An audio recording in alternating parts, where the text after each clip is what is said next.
Well, it's an honor and a pleasure to be in the inner sanctum of the Nottingham Panthers dressing room with Corey Neilson. And Corey, thanks for taking the time, first of all. We just walked down the hallway here, and the memories come flooding back for me of some of those great teams. It must be so special for you to walk back down that corridor, see those championship photos, and to be back in this room. Yeah, fantastic. We had a lot of great teams, a lot of great players, and a lot of great people who kind of walked through those doors. We had a fantastic core of Brits who really solidified that whole thing, and then we were lucky enough to bring in some championship-level imports who did a great job.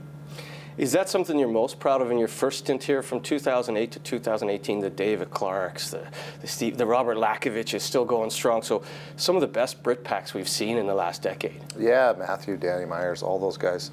And then we were lucky enough to, when some of those guys left, we brought in Weaver, we went to Myers and Ollie Betteridge. And, I'm really happy with not just having those people, but the growth I saw in them year upon year, their games and them as people. It was, and maybe I had a little, maybe I didn't have much to do with it, but they were, quality people in this community.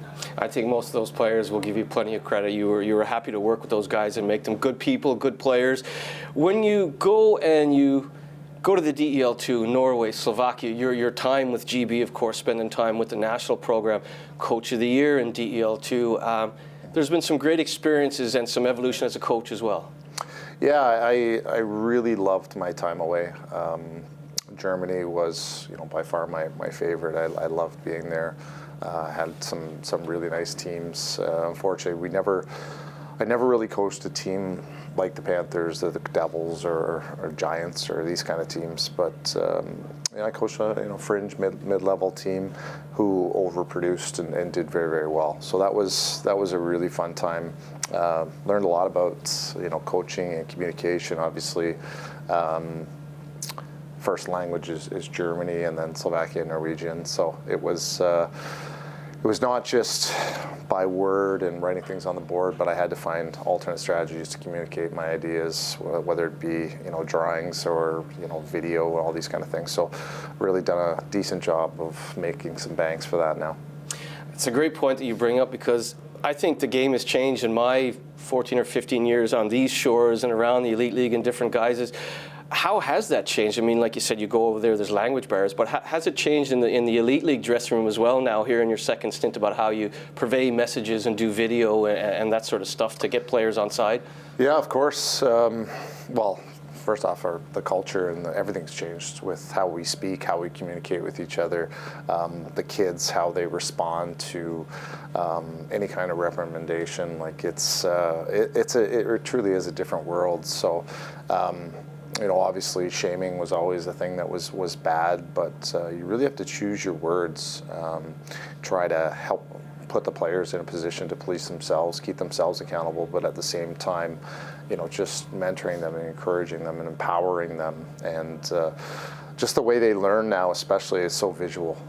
Before, I used to be able to say, Lacko, go that way, do this and do that, and he just, as a little robot, would just go do it. But now it's, they come off, and not only do they want to see it, but now they're asking the question, why? When I play, the coach told me, do that. I'd be like, yes, sir. Yes, sir. Now it's, they'll do it, and it's not an obstinate thing where they're trying to be difficult. It's just, they want to know why. And it's about communicating to them, we're doing this because of this, and that might happen, and the team might win, but also you will have success personally. So it's a fabrication of a whole bunch of ideas and concepts. Well, speaking of personally, I mean, your wife is here, your kids growing up, and we know that Cade plays, that your kids have had great success now as they grow up. Was the pull, with the opportunity to come back? I believe you were in Utah when the call came in, and just talk about a little bit how that came about, from Omar Pasha getting in touch with you to us sitting here now.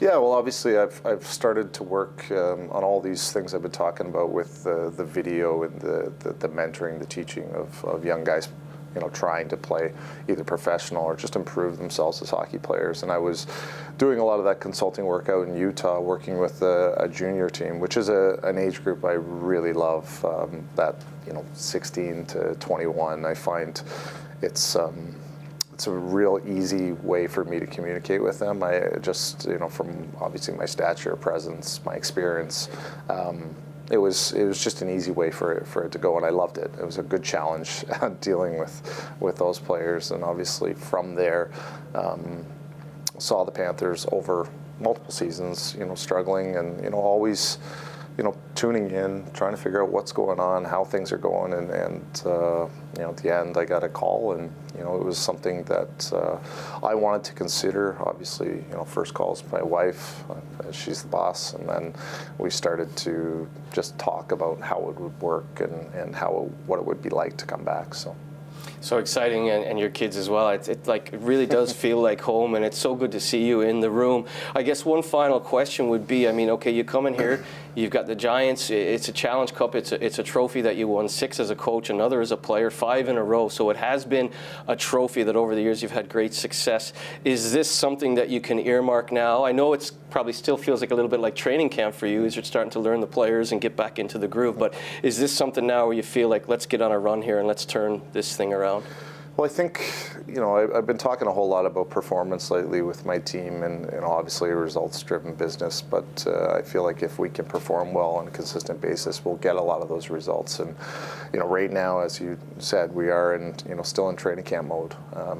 Typically to evolve as a group, it takes 4 to 6 weeks, and we're getting to that cusp where pattern habits should start to become predictable for them. I work diligently with the video and the practice development so that they are always executing the same kind of concepts over and over, so they become just like muscle memory for them. But at the same time, I can't be a little birdie on their shoulder on the ice every now and then. There's no helmet, cam or anything like that. They've got to problem solve themselves on the ice. And, I think the attitude within the group is they want to learn, they want to play well, they want to achieve. And now it's just that whole process of finalizing it to it become predictable and it become habits as a group in the whole concept. So, but yeah, I think we made good strides. I don't think we're quite there yet, and the challenge is, really big against a team as accomplished and as solid as Belfast Giants.